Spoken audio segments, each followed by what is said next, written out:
We are now joined by the head coach of the Hempfield area Spartans, Tim Buzzard. 16 years. I just asked one of your players, you've been around coaching as long as they've been alive, but it looks like a group. Embarrassing. It's a group that, by and large, they look mature beyond their years in some regards.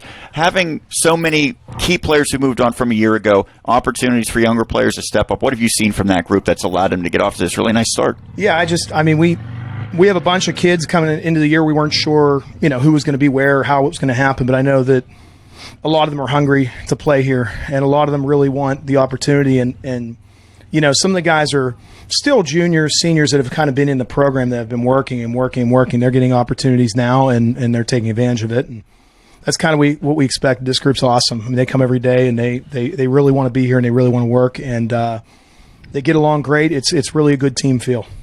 Carson Shogley, a little humble, understated in his answers, but I'm sure you can rave about the job that he has done. What he's done over the last 2 games, I would say, is probably going to match or top just about anyone in the WPAL what they do in a 2-game stretch all season. Yeah, I mean, he's been awesome the last couple games, and I'm not surprised either, and he is humble, and that's one of the reasons why he's so good.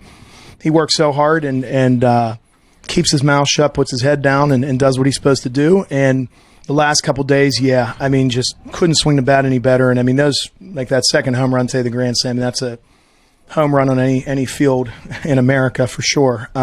He's just seeing it really well right now, and he's a leader for us. He's a captain for us, a junior. He puts in the time and couldn't be happier to see it happen for him. Talking to Tim Buzzard, head coach for Hempfield area. So your team's now 3-1. You won your first series, and now you're off to a good start in this second series.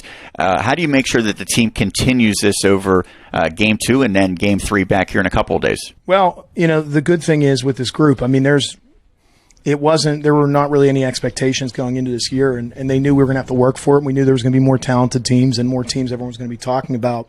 And our kids kind of use it as a chip on their shoulder. I don't think we're ever going to come into a game, unprepared or think that we're better than the competition. Even today, I know we were talking, the first couple innings didn't go well. We definitely made some plays we shouldn't have made, but I don't think it's due to a lack of effort or our guys thinking they're, above the level of play they are. I think they're super humble, work extremely hard, and I think from this point forward, we just got to take it one day at a time. I know that sounds boring, but it's actually true.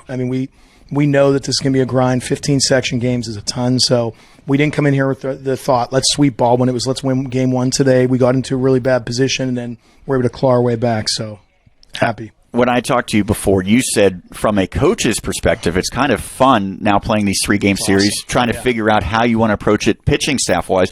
And from what I could tell, Baldwin had a completely different approach than what your team had today. So what went into that decision, and what are maybe some of the benefits of how you approached it? Yeah, I think every team's doing it a little bit differently, and you kind of evaluate your own team and see what you have and what you can do with it. I know they used a bunch of guys today, and I think they were trying to steal one on the first game at our place.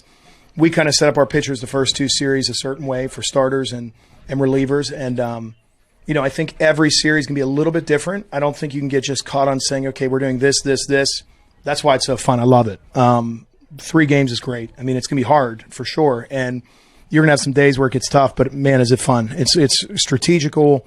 It gets a lot of kids involved, really, really good. And you just have to hope the weather cooperates. That's the only thing that's tough. Shogley's going to get the headlines when the story's written about this game, but is there anyone that was maybe under the radar that you were impressed by today? Chase Sikorsky, freshman coming in, throwing strikes in a big spot. Jack's a really good pitcher.